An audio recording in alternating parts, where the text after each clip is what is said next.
Hi అండి, నమస్తే. Welcome to Adima creations. ఈ వీడియోలో టేస్టీ వెజిటబుల్ పలావ్ని ఎలా చేయాలో చూద్దాం.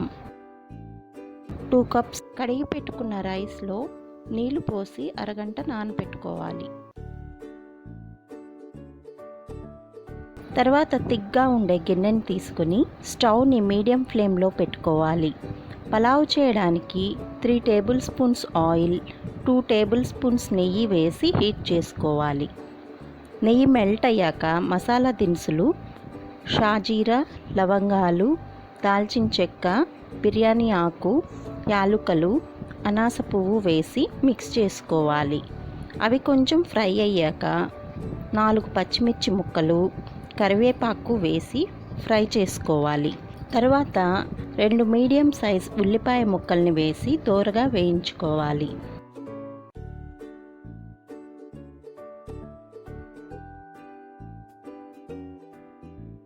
ఇప్పుడు కొంచెం పసుపు వేసి మిక్స్ చేసుకోవాలి.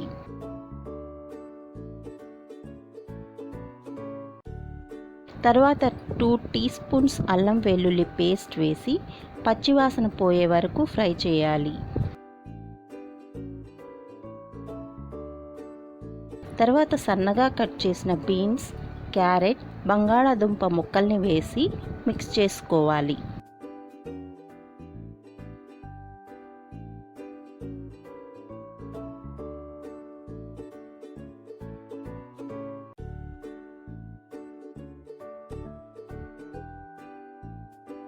ఇప్పుడు 1 కప్ పచ్చి బఠానాలను కూడా వేసి మగ్గించుకోవాలి.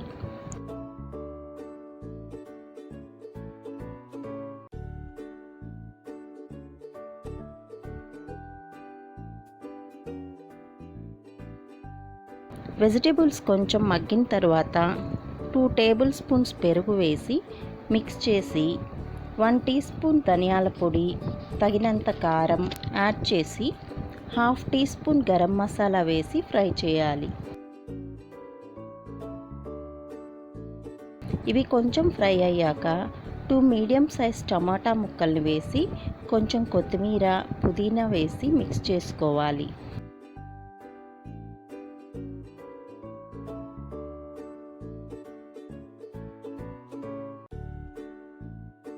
ఇక్కడ నేను 2 కప్పుల బియ్యంకి 5 కప్పుల నీళ్లు యాడ్ చేస్తున్నాను.